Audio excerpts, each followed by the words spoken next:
High student welcome to learning तुम्हारे genetics class चल आज के तार नेक्स्ट क्लास।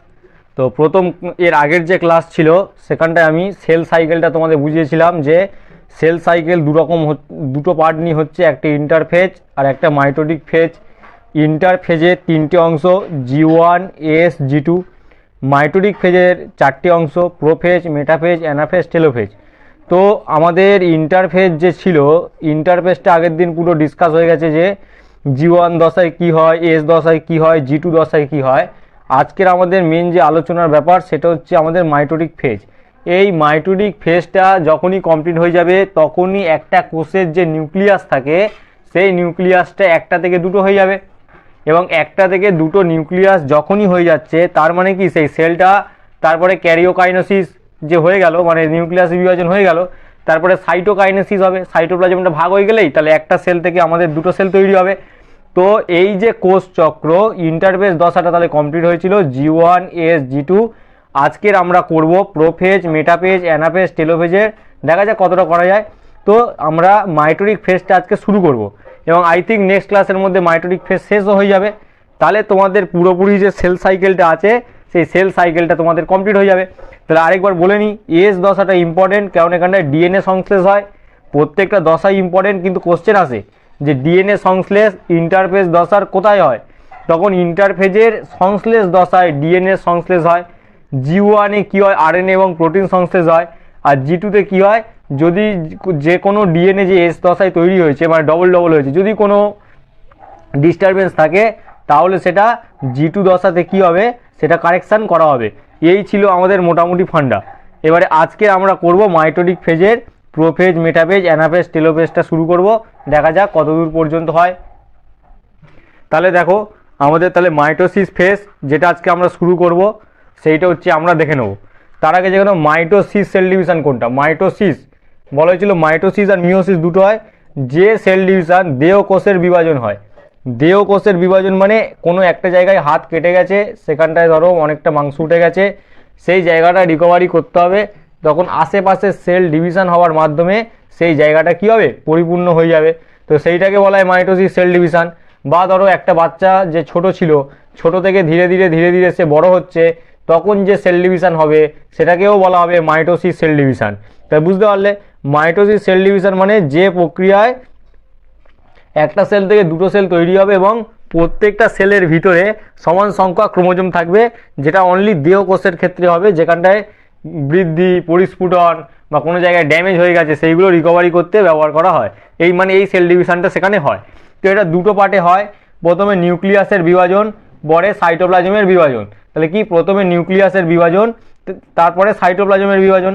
এই যে নিউক্লিয়াসের যে বিভাজন হচ্ছে যেটা চারটে ভাগে হচ্ছিল প্রোফেজ মেটাফেজ অ্যানাফেজ টেলোফেজ, এই চারটে ভাগকে একসাথে বলছে ক্যারিওকাইনেসিস। কি বলছে ক্যারিওকাইনেসিস, কেননা নিউক্লিয়াসের বিভাজন কমপ্লিট হয়ে যাওয়া মানেই শেষে আমাদের সেল যে কোষ তার 90% বিভাজন শেষ হয়ে গেল। তারপরে সাইটোপ্লাজমের বিভাজন হবে যাকে বলা হয় সাইটোকাইনেসিস। তাহলে ক্যারিওকাইনেসিসের পরেই যেটা হয় সেটা হচ্ছে সাইটোকাইনেসিস, যেটা সাইটোপ্লাজমের বিভাজন। বলছে ক্যারিওকাইনেসিসের আবার চারটি দশা দেখতে পাওয়া যায়, সেটাই হচ্ছে প্রোফেজ মেটাফেজ অ্যানাফেজ আর টেলোফেজ। তাহলে কী কী প্রোফেজ মেটাফেজ অ্যানাফেজ আর টেলোফেজ। তাহলে ক্যারিওকাইনেসিসের চারটে দশা প্রোফেজ মেটাফেজ অ্যানাফেজ টেলোফেজ। আর সাইটোপ্লাজমের বিভাজন যেটার নাম সাইটোকাইনেসিস তার কোনো দশা নেই, সাইটোপ্লাজমটা মাঝ বরাবর ভাগ হয়ে দুটো সেল তৈরি হবে। কী করে হবে না হবে সেটা পরবর্তী ক্লাসগুলো এলে তোমরা ডিটেলে বুঝতে পারবে। তাহলে আগের দিন আমরা যে ইন্টারফেজ পড়ছিলাম এই যে একটা কোষ ছিল সেই কোষটা ইন্টারফেজে কী হয় প্রথমে আকারে একটু বড় হয়, কেননা এখানটায় G1 S G2 এই তিনটি দশা হয় মানে এখানে সংশ্লেষ হচ্ছে। তাহলে অবশ্যই কি এই কোষের ভিতরে অ্যাকচুয়ালি যদি একটা ক্রোমোজোম আমাদের নিউক্লিয়াস ধরো আরও ভালো হবে, কোষের ভিতরে এই নিউক্লিয়াসটা আকারে বড় হয়ে যায়, সেটা হচ্ছে ইন্টারফেজ দশা। এই সময় সেল কিন্তু ডিভাইড হচ্ছে না। তারপরে এই সেল বলো বা নিউক্লিয়াস যাই বলো এটা দুভাগে ভাগ হবে কোন ফেজে, মাইটোটিক ফেজে। কোন ফেজে ভাগ হবে মাইটোটিক ফেজে, ঠিক আছে। দুটো অপত্য কোষ তৈরি হলো, তাহলে একটা কোষ প্রথমে ইন্টারফেজ দশায় ডবল হয়ে গেল বড় হলো এবং তারপরে একটা থেকে দুটো তৈরি হলো। এবার এই অপত্য কোষগুলো আবার যখন ডিভিশনে যাবে তখন আবার তারা ইন্টারফেজ দশার ভিতরে প্রবেশ করবে মানে G1 S G2 কমপ্লিট করবে, তার মধ্যে আবার তাদের মধ্যে ডিভাইড হয়ে যাবে, আবার একটা থেকে কী হবে দুটো করে সেল তৈরি হবে, এই একটা থেকে দুটো করে সেল। তার মানে এই যে নতুন সেলগুলো তৈরি হচ্ছে সেটা মাইটোটিক ফেজের মাধ্যমে, মানে ক্যারিওকাইনেসিস সাইটোকাইনেসিসের মাধ্যমে দুটো ভাগে ভাগ হয়ে নতুন দুটো সেল তৈরি করেছে। কিন্তু এই যে ইন্টারফেজ দশা, যেটা বলটা বড় মতো, এখানটায় G1 S G2 এই তিনটে দশা হওয়ায় এখানটায় সব কিছু সংশ্লেষ হয়। তাহলে এই জিনিসগুলো যদি সংশ্লেষ না হয় তাহলে তো যখন সেল ডিভাইড হবে তাই নিউট্রিশন কমে যাবে, ডিএনএ মেটেরিয়ালসের পরিমাণ কম হবে, কম করলে তো হবে না। মানে এই সেলটায় যা থাকবে এর থেকে যে দুটো সেল তৈরি হবে সেটা সমপরিমাণ হতে হবে। তাহলে অবশ্যই এটা থেকে যখন ডবল হচ্ছে তার মানে এটাও আকারে ডবল হয়ে যাবে এটার থেকে।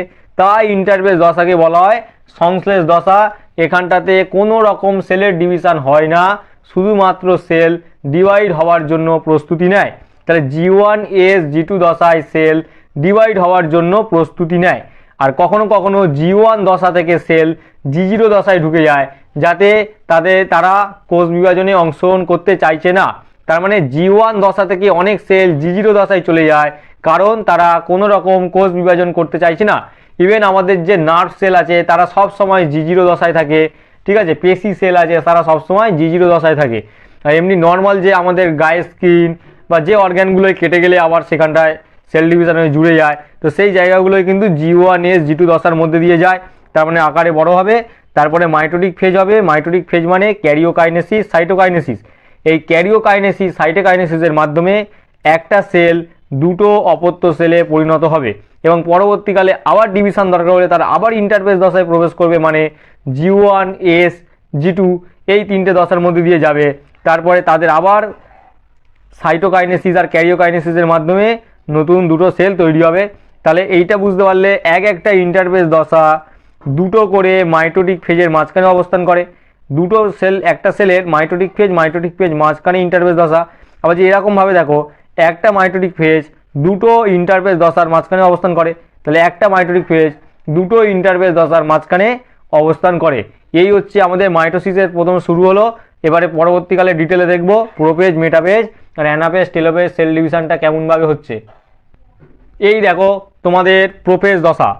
আগে দেখতে হবে প্রোফেজ কথাটার মানে কি। প্রোফেজ মানে প্রোফেজ, প্রো গ্রিকে মানে বিফোর, ফেজ কথার মাধ্যমে অ্যাপিয়ারেন্স, মানে সেল ডিভাইড হচ্ছে তার একদম প্রথম যে ফেজ সেটার নাম হচ্ছে প্রোফেজ। সেল ডিভিশন মানে নিউক্লিয়াসের বিভাজনের প্রথম যে স্টেজ তার নাম হচ্ছে প্রোফেজ। গ্রিক ভাষায় এটাকে বলা হয় বিফোর অ্যাপিয়ারেন্স, ঠিক আছে। এবারে প্রথমে সেলটা ভালো করে লক্ষ্য করো, ইন্টারফেজ দশাতে ছিল। ইন্টারফেজ দশাতে যখন সেল ছিল তখন দেখো নিউক্লিয় জালক ছিল। তখন কি ছিল? নিউক্লিয় জালকগুলো ছিল এবং তাদের মাথায় একটা করে নিউক্লিওলাসও আছে, ওপরে কি আছে? সেন্ট্রোজোম।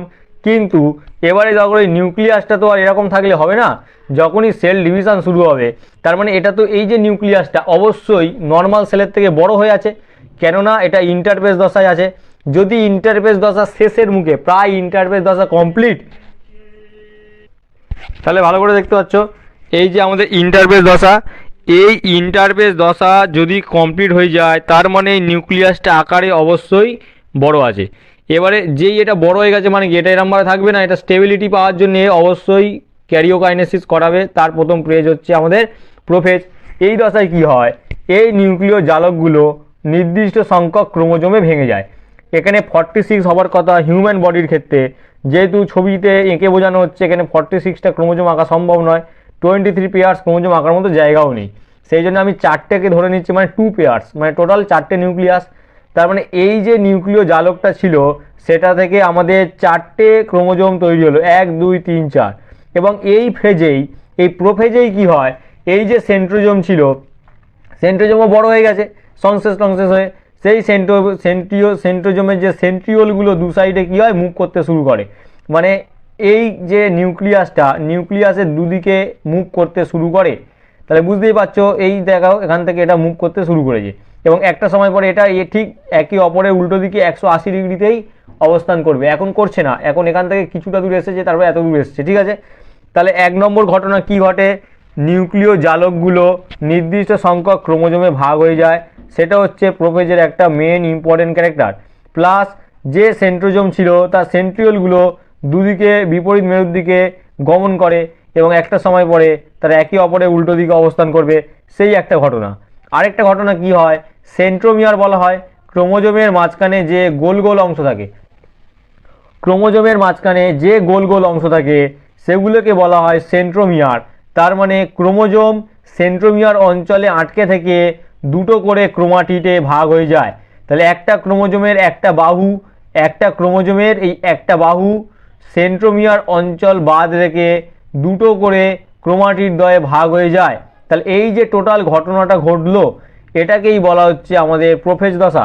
প্রোফেজ দশাটা কিছুই নয়, আমাদের ইন্টারফেস যে দশা তৈরি হয়েছিল সেই ইন্টারফেস দশার যে নিউক্লিয় জালকগুলো ছিল এই নিউক্লিয় জালকগুলো চারটে ধরেছি এখানটায়, নির্দিষ্ট ক্রোমোজোম সংখ্যায় ভাগ হয়ে যায়। তখন সেন্ট্রিওলগুলো দুটো বিপরীত মেরুর দিকে যাওয়া শুরু করে এবং সেন্ট্রোমিয়ার অঞ্চলে কনস্ট্যান্ট থেকে ক্রোমোজোমগুলো দুটো করে ক্রোমাটিড দ্বয়ে ভাগ হয়ে যায়, যাকে পরবর্তীকালে টেট্রাড বলা হবে, সেটা পরের কথা। তো এখন এই সেন্ট্রোমিয়ার অঞ্চল ব্যতি রেখে এই বাহুগুলো, ক্রোমোজোমের এই একটা বাহু এই একটা বাহু পরপর দুটোতে ভাগ হয়ে যাচ্ছে। তার মানে কি হচ্ছে, এখানে এইগুলোকে বলা হবে আমাদের ক্রোমাটিড। তাহলে এই যদি তোমাদের ছবি আসে পরীক্ষা হলে, তুমি এটা আঁকলেও নাম্বার দেওয়া হবে, এটা আঁকলেও নাম্বার দেওয়া হবে। কেউ যদি দুটো আঁকতে পারে তাহলে তো খুবই ভালো, কেননা ঘটনাগুলোই এমন। অ্যাকচুয়ালি তো বলে বলে করছে না সেল, দেখো আমি এই পর্যন্ত প্রোপেজ করব, ওই পর্যন্ত মেটাফেজ, এই পর্যন্ত অ্যানাফেজ, তারপরে টেলোফেজ, ওরকম হয় না। একটা ঘটনা কন্টিনিউয়াসভাবে চলে যাচ্ছে, আমরা তার ক্যারেক্টারিস্টিকগুলোকে ভাগ করে করে সেল ডিভিশনের চারটে নাম দিয়েছি। সেল কিন্তু নিজে বলেনি দেখো আমার চারটে ভাগে ভাগ হচ্ছে, ঠিক আছে।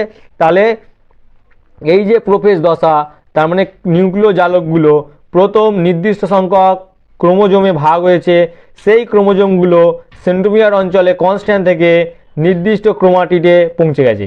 তাহলে বৈশিষ্ট্যগুলো একবার দেখে নিই। নিউক্লিয়াসের বিভাজনের প্রথম এবং দীর্ঘস্থায়ী দশা, তাহলে এটা নিউক্লিয়াস বিভাজনের প্রথম এবং দীর্ঘস্থায়ী দশা।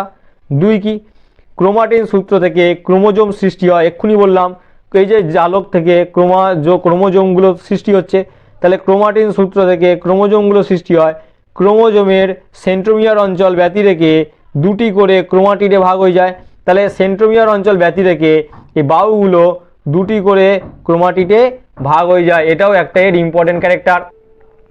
নেক্সট পয়েন্ট দেখো, প্রতিটি ক্রোমাটিড দ্বয় পরস্পরকে পেঁচিয়ে অবস্থান করে। তাহলে দুটো ভাগে যে ভাগ হয়ে গেল একেবারে কিন্তু খুলে নেই, একে অপরকে ক্রোমাটিড দ্বয় পেঁচিয়ে অবস্থান করে, তাকে বলা হয় প্লেকটোনেমিক কুণ্ডলী। ওই যে কুণ্ডলীকৃতভাবে পেঁচিয়ে থাকে সেটাকে বলা হয় এখানে একটা ক হবে, ঠিক আছে, প্লেকটোনেমিক কুণ্ডলী, প্লেটোনেমিক নয়, প্লেকটোনেমিক কুণ্ডলী বলে, ঠিক আছে।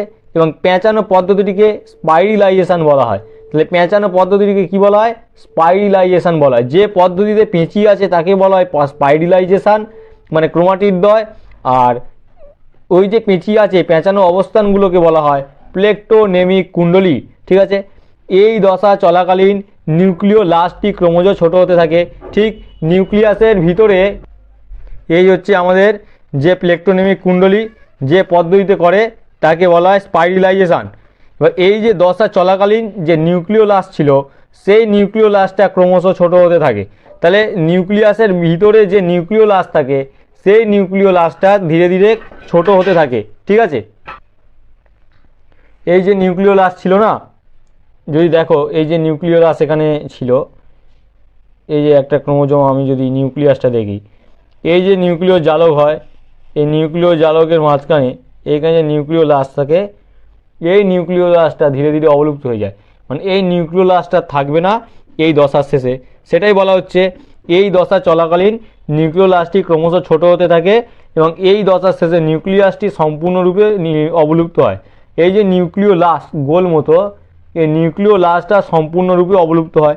এবারে বলছে প্রোপেজ দশার শেষের দিকে নিউক্লিয় পর্দার অবলুপ্তি ঘটে যায়। তাহলে ক্রোমোজোমে আমাদের এই যে নিউক্লিয় পর্দা, নিউক্লিয়াস চারপাশে এই যে নিউক্লিয় পর্দা দেখতে পাচ্ছ এই গোল মতো, এই নিউক্লিয় পর্দাটা সম্পূর্ণরূপে অবলুপ্ত ঘটে যায়, ঠিক আছে।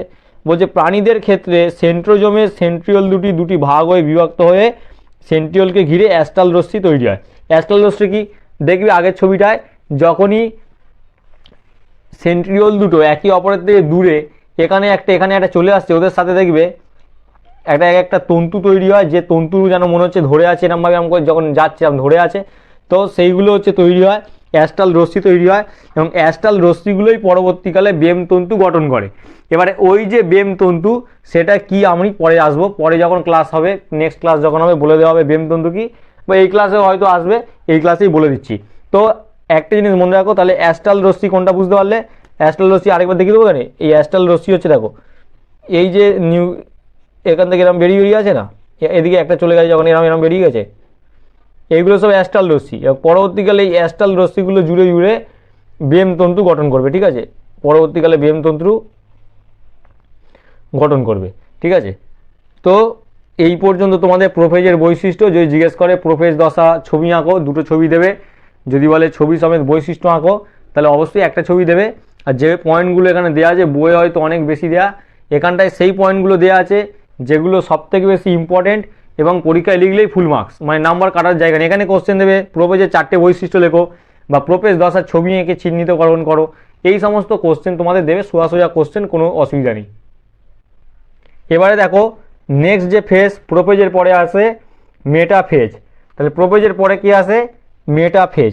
মেটাফেজ মানে কি, মেটা মানে মধ্যবর্তী, ফেজ মানে দশা, এটা একটা মধ্যবর্তী দশা। এবারে দেখো এই যে দেখো বলছিলাম না সেন্ট্রিওলগুলো একে অপরের দিকে বিপরীত দিকে গেছে, তাহলে এই যে একে অপরের দিকে বিপরীত দিকে গেছে, তাই দেখো, এবং এর থেকে যে অ্যাস্ট্রাল রশ্মিগুলো ছিল সেগুলো মোটা হয়ে গেছে, দেখো মোটা হয়ে গেছে। এই যে মোটা মোটা দাগ, এই মোটা মোটা দাগ, এই মোটা মোটা দাগগুলোর নামই ক্রোমোজোমাল তন্তু বা বেম তন্তু, ঠিক আছে, ক্রোমোজোমাল তন্তু বা বেম তন্তু। এই মোটা মোটা এগুলোর নামই হচ্ছে ক্রোমোজোমাল তন্তু বা বেম তন্তু, যেগুলো অ্যাস্ট্রাল রশ্মিগুলো জুড়ে জুড়ে তৈরি করেছে। তাহলে অ্যাস্ট্রাল রশ্মিগুলো জুড়ে জুড়ে কে তৈরি করেছে, ক্রোমোজোমাল তন্তু বা বেম তন্তু। কিছু রেখা আছে দেখো, যেটা এই মেরু থেকে শুরু হয়ে একদম শেষ পর্যন্ত চলে গেছে, কোনো রকম ক্রোমোজোমের সাথে যুক্ত নেই, বা যে সেন্ট্রোমিয়ারের সাথে যে যুক্ত থাকার কথা, এইগুলো যদি একটাকে গোটা ক্রোমোজোম ধরার বাহুগুলোকে ক্রোমাটিড বলা হয়, তাহলে এদের সাথে কিন্তু যুক্ত নেই। এরা দেখো নির্বিচ্ছিন্নভাবে চলে গেছে, তাই এদেরকে বলা হয় অবিচ্ছিন্ন তন্তু। তাহলে এদেরকে কি বলা হয়, অবিচ্ছিন্ন তন্তু। এদেরকে বলা হয় কি, অবিচ্ছিন্ন তন্তু। তাহলে কি বলা হচ্ছে এটাকে, এটাকে বলা হচ্ছে অবিচ্ছিন্ন তন্তু। তো এখানে একটা জিনিস বুঝতে পারলে, এই ফেজে মধ্য কথা মেন কাজটা কি হচ্ছে, প্রোফেজে কি হয়েছিল, প্রত্যেকটা ক্রোমোজোম ক্রোমাটিডে ভাগ হয়ে গেছিল, আর এই যে সেন্ট্রিওলগুলো বিপরীত দিকে যা শুরু করেছিল। কিন্তু এই ফেজে হচ্ছে কি, এক তো তারা বিপরীত দিকে চলে গেছে, 180 ডিগ্রি অ্যাঙ্গেলে আছে, প্লাস অ্যাস্ট্রাল রশ্মিগুলো জুড়ে জুড়ে বেম তন্তু তৈরি করেছে বা ক্রোমোজোমাল তন্তু তৈরি করেছে, যার একটা এই দিক থেকে এসে সেন্ট্রোমিয়ারের সাথে যুক্ত আছে অংশে, আবার একটা এই দিক থেকে গিয়ে সেন্ট্রোমিয়ারের সাথে যুক্ত আছে, মানে দুদিক থেকে বেম তন্তু এসে এর সেন্ট্রোমিয়ারের সাথে যুক্ত আছে। এবং যদি ভালো করে দেখো, দেখা যাবে ক্রোমোজোমগুলো একদম প্লেটের মতো সোজাভাবে আছে, একদম মানে একদম সোজা, মানে একের পর এক সাজানো, একটা সোজা একটা বাঁকড়াম নয়। সেই জন্য একটা প্লেটের মতো অংশ যদি 3D স্ট্রাকচারের উপর থেকে দেখবে, যদি এরকম এরকম এরকমভাবে দেখো, এখানে একটা মনে হবে প্লেট তৈরি হয়েছে, তার মানে এর মাথাগুলো যদি দেখো না গোল করে আছে 3D স্ট্রাকচারে, তাহলে দেখাবে প্লেট করে আছে। এই যে প্লেটটা তৈরি করলো সেটাকে বলা হয় মেটাফেজ প্লেট। তাহলে এই যে প্লেট তৈরি করলো এটাকে বলা হয় মেটাফেজ প্লেট। কি প্লেট, মেটাফেজ প্লেট। তাহলে বুঝতে পারলে, তাহলে মেরু অঞ্চলে ক্রোমোজোমাল তন্তু, মেরু অঞ্চল থেকে ক্রোমোজোমাল তন্তু বা বেম তন্তুগুলো সেন্ট্রোমিয়ারের সাথে যুক্ত হয় দুদিক থেকে, কিন্তু অবিচ্ছিন্ন তন্তুগুলো যে মেরু অঞ্চল থেকে তৈরি হয় অন্য মেরু অঞ্চলে গিয়ে শেষ হয়, এরা কোনো রকম সেন্ট্রোমিয়ারের সাথে যুক্ত থাকে না, ঠিক আছে। আরেকটা আছে কি, আরেকটা পয়েন্ট কি বললাম, ক্রোমোজোমগুলো একের পর এক সজ্জারীতিভাবে অবস্থান করে, তাই এদেরকে বলা হয় মেটাফেজ প্লেট। তাই এদেরকে কি বলা হয়, মেটাফেজ প্লেট। এই হচ্ছে তোমাদের মেটাফেজের ছবি। যদি ছবি অঙ্কন করো পরীক্ষা হলে যদি জানতে চায়, অবশ্যই কিন্তু পাশে এটা নিচে দিয়ে দেবে, তাহলে কি হবে, যে পরীক্ষক সে পুরোপুরি বুঝে যাবে তুমি যেটা লিখেছো সেটা সম্পর্কে তোমার পুরোপুরি আইডিয়া আছে। এটা মেন ছবি, মেটাফেজ দশা বলে লিখবে, চিত্র মেটাফেজ দশা, 5টা পয়েন্টিং করবে। কিন্তু এবারে দেখো এইখানটা কিন্তু নিউক্লিয় পর্দাটা নেই। আরেকটা জিনিস লক্ষ্য করো, ওখানটায় যে বলা হয়েছে নিউক্লিয় পর্দা পুরোপুরি অবলুপ্ত হয়, এখানে কিন্তু কোনো নিউক্লিয় পর্দা নেই। পুরো ক্রোমোজোমগুলো এখন এই একটা সেল, কোষের ভিতরে সাইটোপ্লাজমেই এরকমভাবে সাজিয়ে অবস্থান করছে। তাই বুঝতে পারলে, তাহলে এই হচ্ছে আমাদের টোটাল যে মেটাফেজ দশার ঘটনাগুলো ঘটছে সেইগুলো। এবার দেখে নিই যে এর ক্যারেক্টারগুলো কী কী আছে। এই যে দেখতে পাচ্ছ মেটাফেজের বৈশিষ্ট্য, এই যে মেটাফেজের বৈশিষ্ট্যগুলো দেখো, এটি নিউক্লিয়াসের বিভাজনের দ্বিতীয় দশা, তাহলে এটা নিউক্লিয়াসে বিভাজন হচ্ছে তার দ্বিতীয় দশা, খুব ভালো। 2 নম্বরে কি বলছে, এই দশার শুরুতে নিউক্লিয় লাশ ও নিউক্লিয় পর্দা সম্পূর্ণভাবে বিলুপ্ত হয় এবং বেম তন্তু গঠন হয়। তা দেখলেই বুঝতে পারছো এক্ষেত্রে কিন্তু বেম তন্তু গঠন হচ্ছে। তাহলে কি হলো, এখানে বেম তন্তু গঠন করলো। আর কি, ক্রোমোজোমের সঙ্গে বেম তন্তু সংলগ্ন থাকে তাকে ক্রোমোজোমীয় তন্তু বলে। তাহলে ক্রোমোজোমের সাথে যদি বেম তন্তু সংলগ্ন থাকে তাকে কি বলা হবে, ক্রোমোজোমীয় তন্তু। আর কি, যে ক্রোমোজোমের সঙ্গে বেম তন্তু সংলগ্ন থাকে ক্রোমোজোমীয় তন্তু বলে, এবং যে বেম তন্তুগুলো এক মেরু থেকে অপর মেরু পর্যন্ত বিস্তৃত থাকে তাদেরকে বলে অবিচ্ছিন্ন তন্তু। ছবি যদি দেখো তাহলে অবশ্যই বুঝতে পারবে আমি কি বলছি। এবারে বলছে প্রাণী কোষের ক্ষেত্রে ক্রোমোজোমগুলি দুটি বেমের পরিধির দিকে, বড় ক্রোমোজোমগুলি বেমের কেন্দ্রের দিকে অবস্থান করে। তাহলে প্রাণী কোষ যদি দেখো, ছোট ক্রোমোজোমগুলো বেমের পরিধির দিকে, ওই যে প্লেট তৈরি হবে সেক্ষেত্রে ছোট ক্রোমোজোমগুলো থাকবে পরিধির দিকে আর বড় ক্রোমোজোমগুলো থাকবে কেন্দ্রের দিকে অবস্থান করবে, বেমের কেন্দ্রের দিকে অবস্থান করবে। আর এটা প্রাণীদের ক্ষেত্রে, ঠিক আছে। আর উদ্ভিদদের ক্ষেত্রে এরকম কোনো ব্যাপার নেই, ওরা একের পর এক প্লেট আকারে সাজিয়ে দিয়ে মেটাফেজ প্লেট তৈরি করবে। এবারে বলছে প্রাণী কোষের ক্ষেত্রে অ্যাস্টাল রশ্মি এবং উদ্ভিদ কোষের ক্ষেত্রে সাইটোপ্লাজমে অবস্থিত মাইক্রোটিউবিউল বেমতন্তু গঠন করে। এই লাইন দুটো মানে বিশাল বিশাল ইম্পর্টেন্ট লাইন, কোশ্চেন করে অনেক সময়। প্রাণীদের ক্ষেত্রে যে বেমতন্তু গঠন হয় সেটা নিউক্লিওজোমের, আমাদের নিউক্লিওজোম বলছি, আমাদের সেন্ট্রিওলের যে অ্যাস্টাল রশ্মি থাকে, অ্যাস্টাল রশ্মিগুলো জুড়ে জুড়ে বেমতন্তু গঠন করে। কিন্তু উদ্ভিদের ক্ষেত্রে কোনো রকম সেন্ট্রোজোম থাকে না, তার মানে ওদের সেন্ট্রিওলও থাকে না। তাহলে ওদের বেমতন্তু কী করে গঠন হয়, ওদের ক্ষেত্রে সাইটোপ্লাজমে মাইক্রোটিউবিউল থাকে, মাইক্রোটিউবিউলগুলো জুড়ে জুড়ে বেমতন্তু গঠন করে। তাই উদ্ভিদের ক্ষেত্রে বেমতন্তু করে কে, মাইক্রোটিউবিউল। আর প্রাণীদের ক্ষেত্রে অ্যাস্টাল রশ্মি, প্রাণীদের ক্ষেত্রে কী হয়, অ্যাস্টাল রশ্মি কী করে, সেই বেমতন্তু গঠনগুলো কমপ্লিট করে। এই হচ্ছে ব্যাপার। তাই টোটাল মেটাফেজ দশার এই কটা বৈশিষ্ট্য, 5টা বৈশিষ্ট্য এনাফ। এটা খুবই ইম্পর্টেন্ট, বইয়ে দেয়া থাকতে পারে অনেক, কিন্তু প্রথমটা যদি বাদও দাও, 4টে যে দেয়া আছে, এই দশা শুরুতে নিউক্লিওলাস ও নিউক্লিয় পর্দা সম্পূর্ণভাবে বিলুপ্ত হয়, বেমতন্তু গঠিত হয়। যে ক্রোমোজোমের সঙ্গে বেমতন্তু সংলগ্ন থাকে তাই ক্রোমোজোমীয় তন্তু বলে। আর যে অংশের সাথে বেমতন্তু এক মেরু থেকে অপর মেরু পর্যন্ত বিস্তৃত থাকে তাকে অবিচ্ছিন্ন তন্তু বলে। আর কি, প্রাণী কোষের ক্ষেত্রে ছোট ক্রোমোজোমগুলো বেমের পরিধির দিকে থাকে আর বড় ক্রোমোজোমগুলো বেমের কেন্দ্রের দিকে অবস্থান করে।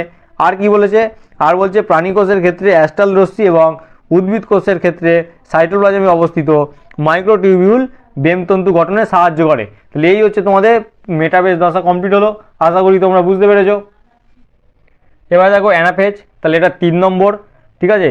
তো অ্যানাফেজ কি বলছে, অ্যানাফেজ বলছে গ্রিক শব্দ অ্যানা মানে ওপরে, ফেজ মানে দশা, মানে পরের দশা, অ্যানাফেজ দশা, ঠিক আছে। এই যে অ্যানাফেজ দশা দেখতে পাচ্ছ, এই যে সেন্ট্রিওলগুলো তো ছিল, এর সাথে যে বেমতন্তু বেরিয়ে সেন্ট্রোমিয়ারের সাথে যুক্ত ছিল, সেই বেমগুলো গুটিয়ে যেতে শুরু করে। এই বেমতন্তুগুলো না নিজেদের দিকে টানতে শুরু করে, যেই টানতে শুরু করলো সেন্ট্রোমিয়ার অঞ্চলটা ভাগ হয়ে যায়। তাহলে সেন্ট্রোমিয়ার অঞ্চলটা যেই দুভাগে ভাগ হবে, তাহলে একটা সেন্ট্রোমিয়ারের দুটো ভাগ হয়ে গেছে, মানে এখানে অর্ধেক এসছে এখানে অর্ধেক এসছে, তারা পুনরায় কী হয়, তাদের অ্যাকচুয়ালি যখন সংশ্লেষ হয়েছে সবই তো ডবল হয়ে গেছে, তার মানে ডবল জিনিসটা অর্ধেক হয়ে কমপ্লিট হয়ে গেল। তাহলে এই যে দুটো ক্রোমাটিড ছিল এতক্ষণ, সেটা একটা নতুন সেন্ট্রোমিয়ার পেয়ে যাওয়ার জন্য তার নতুন ক্রোমোজোমে পরিবর্তন হয়ে গেল। যা বুঝতে পারছো, এটা যখন জুড়ে ছিল একটা ক্রোমোজোম ছিল, তাহলে তার 4টে বাহু ছিল, তার মানে একটাকে বলা হয় ক্রোমাটিড। এখন এই বেমতন্তুগুলো যেই টান দিতে শুরু করেছে তখনই সেন্ট্রোমিয়ার অঞ্চল থেকে ক্রোমোজোম দুটো ছেড়ে গেল, প্রত্যেকটা ছেড়ে গেছে। দেখো এই ছেড়ে যাওয়ার সাথে সাথে এরা গুটিয়ে নিতে শুরু করছে, মানে দড়ি যেরকম গুটিয়ে নেয় এরা গুটিয়ে নিতে শুরু করছে। তখন কি হয়, এই যে ক্রোমোজোমগুলো ওদের সেন্ট্রোমিয়ার অঞ্চল বরাবর যে জুড়ে আছে সেটা ধীরে ধীরে উপরের দিকে ট্রান্সফার করতে থাকে। দেখো প্রথমে এতটুকু ছিল, তারপরে তোমার আরেকটু গ্যাপ ভর্তি হয়েছে, এদের মাঝখানে আরও গ্যাপ হয়ে গেছে। কেন গ্যাপটা বাড়লো, তার কারণ এই ক্রোমোজোমগুলো ধীরে ধীরে এই সেন্ট্রিওলের দিকে এগোতে শুরু করেছে, কেননা বেমতন্তু ধীরে ধীরে ছোট হয়ে যাচ্ছে এবং বেমতন্তু কী করছে, ক্রোমোজোমগুলোকে টেনে নিচ্ছে, ঠিক আছে। এই যে চলন, ক্রোমোজোমগুলো চলন হচ্ছে কোন দিকে, সেন্ট্রিওলের দিকে, মানে বিপরীত মেরুর দিকে। একটা সেলের যে মাঝখানে 180 ডিগ্রি গ্যাপ, বিপরীত মেরুর দিকে ক্রোমোজোমগুলো চলন হচ্ছে, একে বলা হয় অ্যানাফেজ চলন। তাহলে এই যে চলন, একে বলা হয় অ্যানাফেজ চলন। তার মানে ক্রোমোজোমগুলো একে অপরের বিপরীত দিকে যাচ্ছে। এক তো এরা একে বিকর্ষণ করছে, শুধু যে বেমতন্তু টেনে দিচ্ছে তা নয়, বেমতন্তু টেনে দেওয়ার সাথে সাথে এই ক্রোমোজোমগুলো একে অপরকে কি করে, বিপরীত দিকে বিকর্ষণ করে। তার মানে এ বলছে তুই ওদিকে যা, এ বলছে তুই ওদিকে যা, আর এরা তো অটোমেটিক টেনে নিচ্ছে। তখন হচ্ছে কি হয়, এই ক্রোমোজোমগুলো বিপরীত মেরুর দিকে গমন শুরু হয়। এই যে গমন, সেটাকে বলছে অ্যানাফেজ চলন। তাহলে এই যে চলনটাকে অ্যানাফেজ চলন, মানে মুভ করছে চলন। তাহলে অ্যানাফেজ দশায় যে চলন দেখতে পাওয়া যায় সেটার নাম কি? অ্যানাফেজ দশায় যে চলন দেখতে পাওয়া যায় তার নাম অ্যানাফেজ চলন। তাহলে 1 নম্বর ঘটনা কি ঘটলো, সেন্ট্রোমিয়ার অঞ্চল ছাড়া ক্রোমাটিডগুলো সেন্ট্রোমিয়ারের মাঝখান বরাবর দুভাগে ভাগ হয়ে নতুন নতুন ক্রোমোজোম তৈরি করলো। সেই যে ক্রোমোজোম তৈরি করলো, তাহলে সেই ক্রোমোজোমগুলো বিপরীত দিকে মুভ করতে শুরু করেছে। কেন? বেমতন্তুগুলো ওদেরকে টেনে নিচ্ছে। এর ফলে কি হয়, ক্রোমোজোমগুলো একে অপরকে বিকর্ষণ করছে আর বেমতন্তু টেনে নিচ্ছে। তখন ওদের মাঝখানে দেখো একটা করে গ্যাপ সৃষ্টি হয়েছে, যেটাকে বলছে, এর ফলে কি হয়, ক্রোমোজোমগুলো বিপরীত দিকে মুভ করছে মনে হচ্ছে, মানে মুভ করছে, সেটাকে বলছে অ্যানাফেজ চলন। কি বলা হচ্ছে এটাকে? অ্যানাফেজ চলন। এবার দেখো অ্যানাফেজের কটা বৈশিষ্ট্য দেখে নিই। এটি নিউক্লিয়াস বিভাজনের তৃতীয় এবং সবথেকে ক্ষণস্থায়ী দশা। তার মানে এটা অল্প সময় ধরে হয়। এই দশাতে প্রতিটি ক্রোমোজোমের সেন্ট্রোমিয়ার সমান দুভাগে বিভক্ত হয়, এটাও বললাম। ফলে প্রতিটি ক্রোমাটিড নতুন সেন্ট্রোমিয়ার সহ অপত্য ক্রোমোজোমে রূপান্তরিত হয়। তাহলে তখন একটা ক্রোমোজোমের 4টে বাহু ছিল বলে ক্রোমাটিড বলা হচ্ছিল।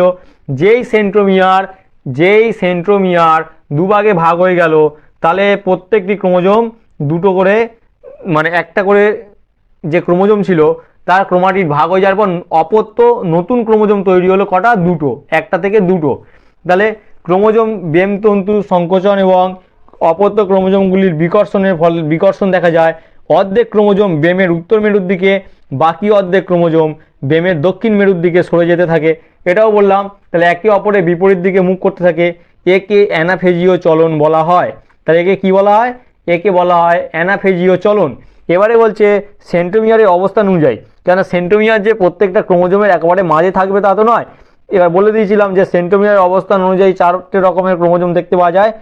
তো এদের যখন একে অপরকে টানবে, বেমতন্তু যখন একে অপরকে টানবে, তাদের আকার কিরম দেখতে হবে? V, L, J, I. Telocentric ক্রোমোজোমকে যদি একটা বেম টানে তাকে আয়ের মতো দেখতে হবে। অ্যাক্টোসেন্ট্রিক ক্রোমোজোমকে যদি একটা বেম নিজের দিকে টেনে নেয়, তাহলে ছোট অংশটা এদিকে, বড় অংশটা এদিকে, তাহলে জের মতো দেখতে হবে। মেটাসেন্ট্রিকের ক্ষেত্রে এল এর মতো, এই সাবমেটাসেন্ট্রিকের ক্ষেত্রে কিছুটা এল এর মতো, আর মেটাসেন্ট্রিকের ক্ষেত্রে ভির মতো বৈশিষ্ট্য দেখতে পাওয়া যায়।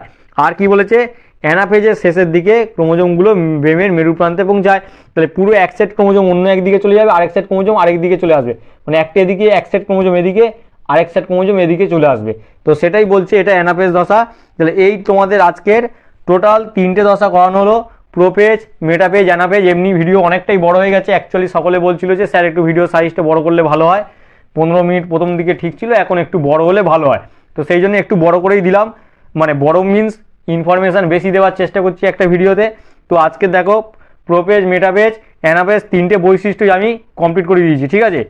তো ক্লাস কেমন লাগলো অবশ্যই জানাবে, এবং যদি কোনো অসুবিধা থাকে তাহলে ভিডিওর নিচে অবশ্যই কমেন্ট করবে।